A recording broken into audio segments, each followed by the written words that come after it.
Hello Libra, welcome dito sa aking channel.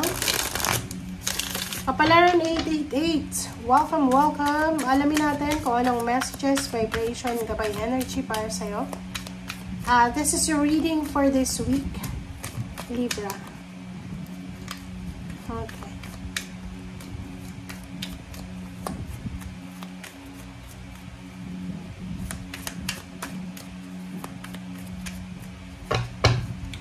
Alright, Libra. Hermits. Okay. Four of Cups. OMG. Eight of Cups. Victory, success. Wow, Hierophants.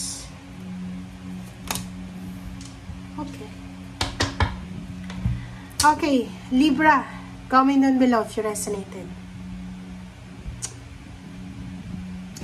Nakikita ko sa'yo dito na this is your current situation. Current situation mo to Tingnan mo, this is your current situation. Ito. You are looking for clarity, enlightenment, liwanag. Yung parang feeling mo, ang dilim sa paligid mo. Hopeless, helpless, sad, diba? You're waiting for someone na mag-offer sa'yo ng help, emotional. Yung parang feeling mo, pasan mo na lahat ng mga bigat ng mundo. Yung Hermit card, this is near to completion. It's number 9. Sinasabi ng baraha sa'yo na siguro for the past 3 months or maybe 2 months, maayos yung takbo ng buhay mo emosyon and financial. But for the current situation, medyo nahihirapan ka na naman Yung parang ang pakiramdam mo mag-isa ka na naman na lumalaban sa buhay, naghihintay ka dito ng help assistant, help, protection.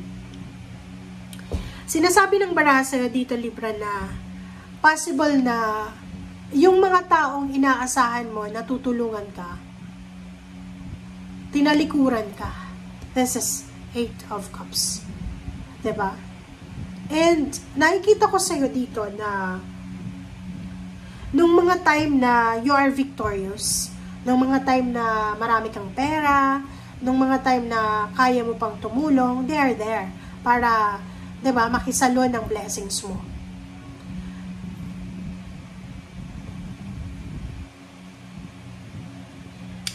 Nakikita ko sa'yo na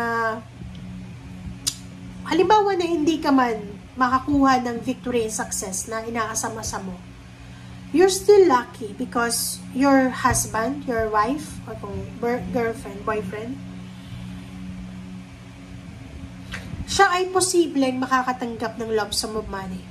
Maybe job offer, mataas yung sweldo, mapopromote sa trabaho, or kung ano pa man. So, hindi ka nag-iisa. Okay?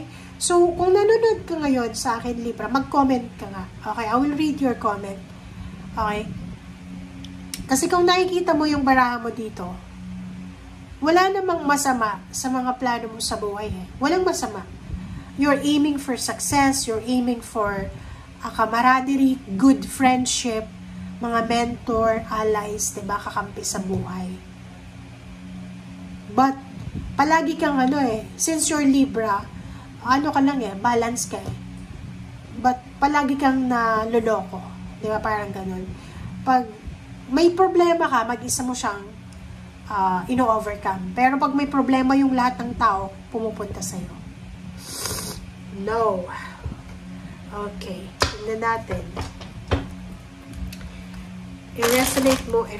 I-confirm natin to kung makaresonate ka. Alright, Libra. Bakit ganon? Oh.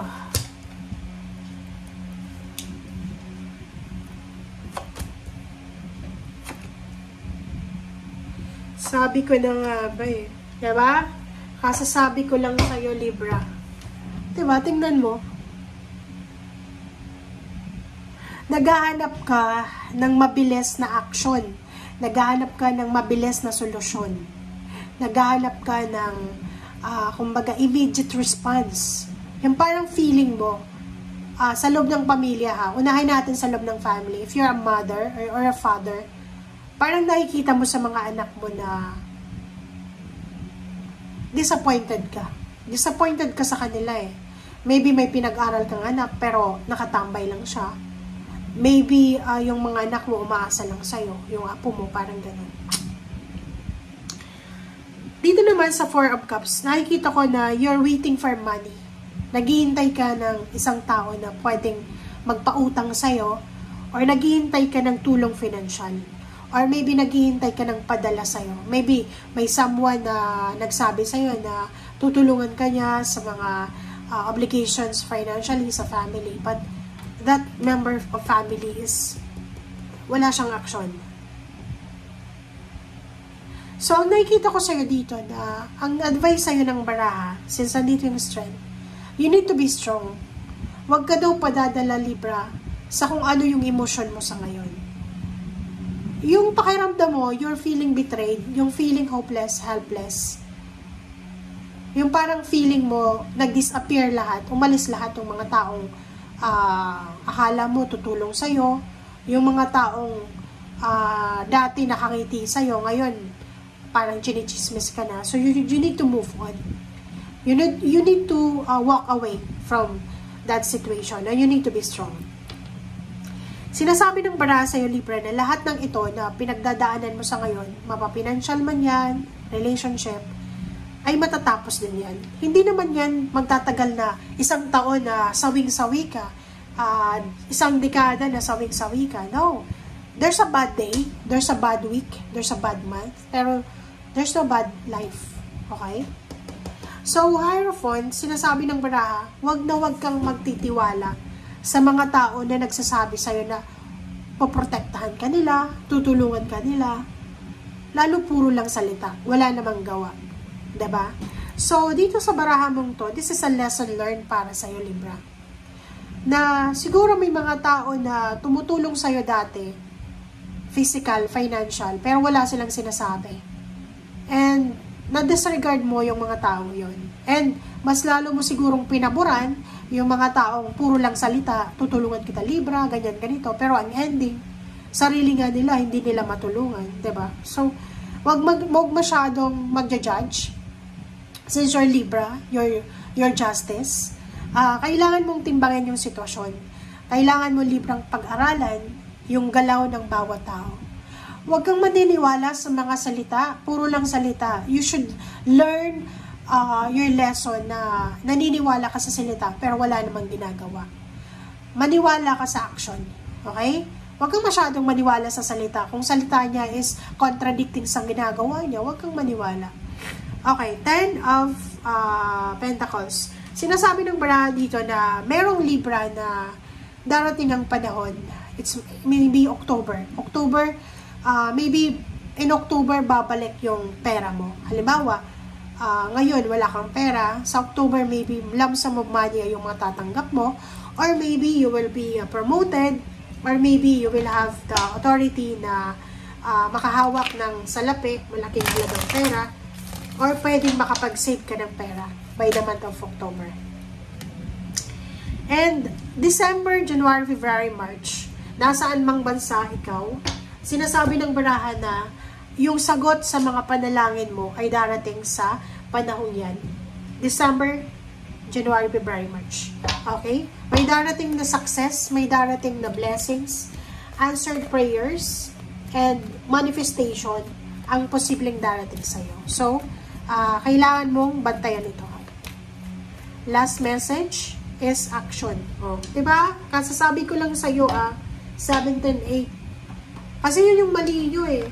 Okay? Sorry pag sinabi mo hindi, yun yung mali ng mga Libra eh. Yung Libra, mabilis silang maniwala sa mga sinasabi. Diba? Mabilis kayong mamanipulate eh. Okay? Like words lang, pwede kayong, maniwala na, ganyan, ganito. No. Huwag kang maniniwala sa puro lang salita. Maniwala ka, sasabihan ka nila, tutulungan kita, Libra. maniwala ka kung yung tulong na yun ibinigay na sa'yo mismo. Pero kung puro lang salita, huwag kang maniniwala. Maniwala ka doon sa tao na puro lang action, walang salita. Okay? Thank you guys. Bye!